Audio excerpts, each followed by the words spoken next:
विद्यार्थी मित्र हो, भारतामध्ये संसदीय लोकशाहीचा स्वातंत्र्यानंतर स्वीकार करण्यात आलेला आहे.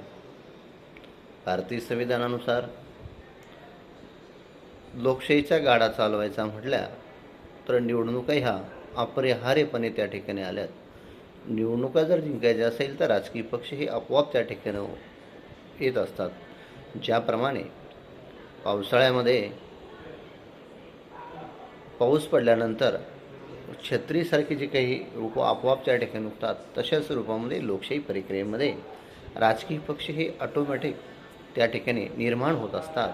आणि हे राजकीय पक्ष निवडणुका लढविण्यासाठी, सत्ता काबीज करण्यासाठी हा उद्देश त्या ठिकाणी समोर ठेवत असतात.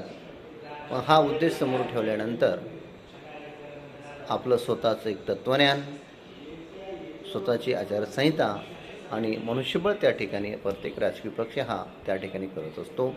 म्हणून मग राजकीय पक्ष म्हणजे का, हा एक आपल्यापुढील एक निर्माण झालेला एक प्रश्न त्या ठिकाणी निर्माण होतो की राजकीय पक्ष म्हणजे सत्ता स्थापन करण्यासाठी एकजूटपणे एका तत्त्वज्ञानाचा वापर करून शासनाला त्या ठिकाणी निवडणुकीच्या माध्यमातून सत्ता काबीज करण्याचा प्रयत्न त्या ठिकाणी केला जात असतो.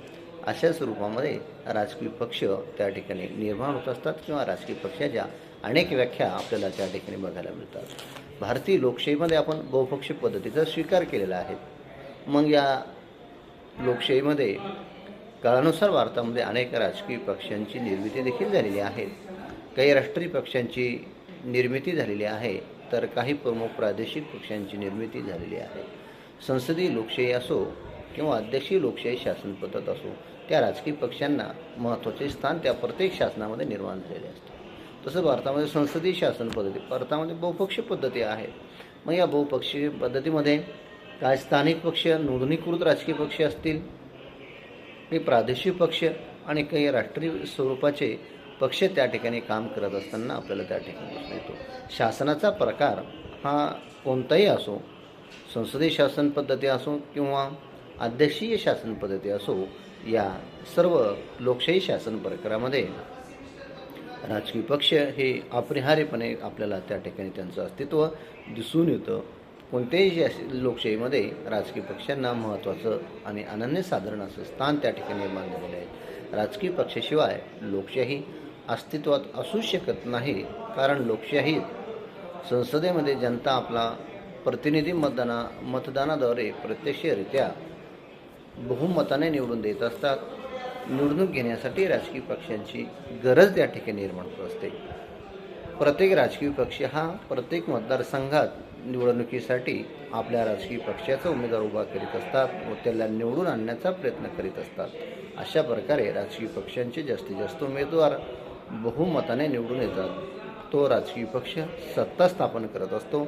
तसेच ज्या राजकीय पक्षाला सत्ता स्थापन करण्यासाठी कमी मते मिळतात, असा राजकीय पक्ष विरोधी पक्ष म्हणून आपली लोकशाहीमध्ये भूमिका त्या ठिकाणी बजावत असतात. म्हणजे अनेक राजकीय पक्ष पद्धती जरी असली तरी काही ठराविक राजकीय पक्ष आपल्या तत्त्वज्ञानाच्या जोरावर किंवा आपल्या इतर कार्य आणि कर्तृत्वाच्या जोरावर त्या ठिकाणी सत्ता स्थापन करण्याचं काम त्या ठिकाणी करत असतात. भारतामध्ये एक मतदारसंघामधून एकच प्रतिनिधी त्या ठिकाणी निवडून त्या ठिकाणी जात असतो आणि हाच प्रतिनिधी लोकशाहीमध्ये लोकांचं नेतृत्व त्या ठिकाणी करत असताना आपल्याला त्या ठिकाणी दिसून येतात. भारताच्या स्वातंत्र्यप्राप्तीनंतर पहिल्या 30-35 वर्षामध्ये काँग्रेस हा मुख्य राजकीय पक्ष होता. परंतु 90च्या दशकानंतर राजकारणाचे ध्रुवीकरण झाले व भारतीय राजकारणात भाजपचेही स्थान निर्माण झाले.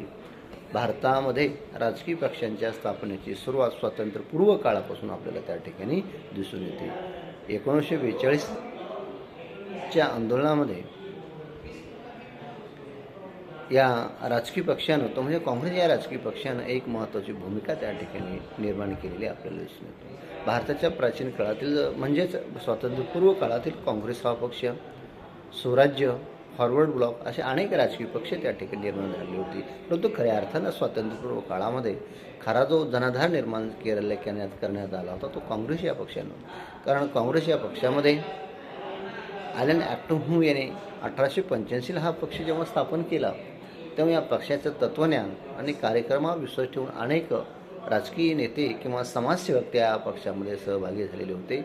नंतरच्या काळामध्ये लोकमान्य टिळक असतील, महात्मा गांधी असेल, मोतीलाल नेहरू असेल, अशा असंख्य सामाजिक राजकीय चळवळीमध्ये अग्रगण्य भूमिका असलेल्या व्यक्तींनी त्या ठिकाणी आपलं अस्तित्व त्या ठिकाणी निर्माण केलेलं आहे. आणि खरोखरच या महान व्यक्तींच्या सहकार्याच्या आधारावर हा राजकीय पक्ष भारतामध्ये तग धरून त्या ठिकाणी राहिला, तो आज तग आहेपर्यंत. 1947 पूर्वी देखील भारतातील अनेक प्रदेशामध्ये आणि भारताचं नेतृत्व या काँग्रेस या पक्षाने केलेलं आपल्याला दिसून येतं. स्वातंत्र्य काळापासून म्हणजेच भारतीय राज्यघटनेची अंमलबजावणी 1950ला त्या ठिकाणी करण्यात आली आणि या संविधानानुसार भारतामध्ये 1952ला पहिल्या लोकसभेच्या निवडणुका झाल्या. तर आजतक आहेपर्यंत ह्या पक्षांना भारतीय समाज जीवनावर, राजकीय जीवनावर असा अवीट असा ठसा त्या ठिकाणी निर्माण झाली.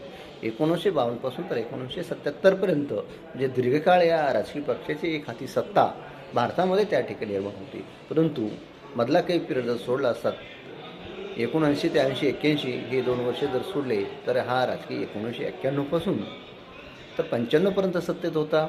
मधला काळ जर सोडला आपण तर त्यानंतर 2004 पासून तर 14पर्यंत हा दीर्घकाळ या राजकीय पक्षाचं अस्तित्व किंवा सत्ता त्या ठिकाणी भारतभर आपल्याला निर्माण करीत असतात. साहजिकच भारतीय शासनावरती, समाजावरती या राजकीय पक्षाचा वरचष्मा त्या काळामध्ये राहत आलेला आपल्याला त्या ठिकाणी दिसून येतो.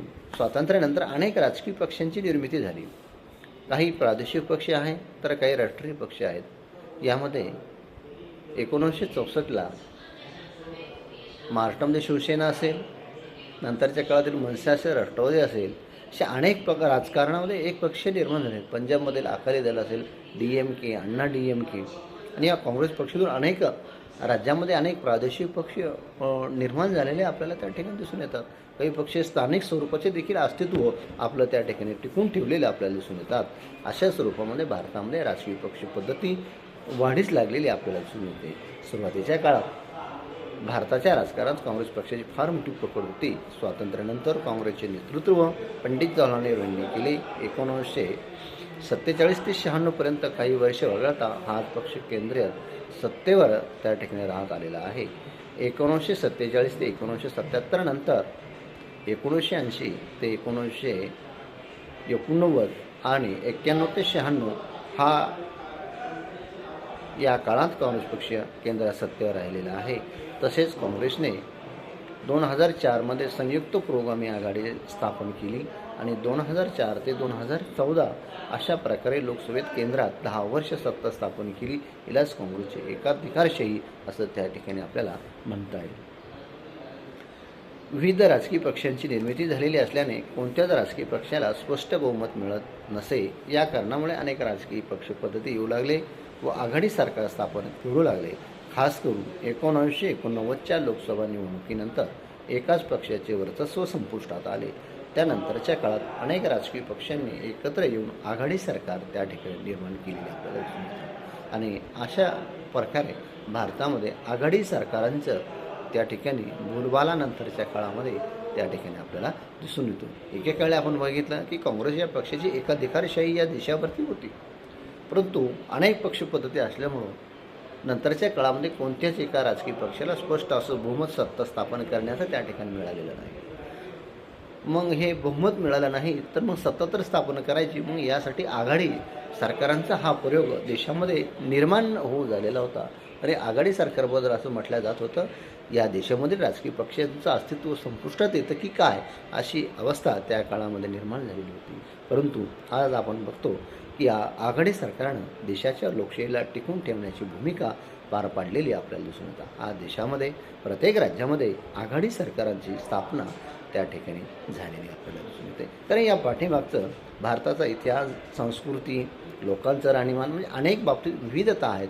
एका व्यक्तीचं एक मत दुसऱ्या व्यक्तीला मान्य आहे असलंच असं नाही. विचारांच्या बाबतीत विविधता आहे. ह्या सर्व गोष्टीमुळं भारतामध्ये अनेक राजकीय पक्ष पद्धती निर्माण झाली.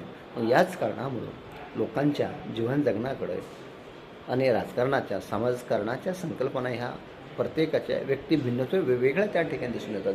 या व्यक्तिभिन्नत्वामुळेच देशामध्ये खऱ्या अर्थानं अनेक राजकीय पक्ष निर्माण झाले. मग या राजकीय पक्षांना सत्ता स्थापन करताना अनेक अडचणी नंतरच्या काळामध्ये येऊ लागल्या.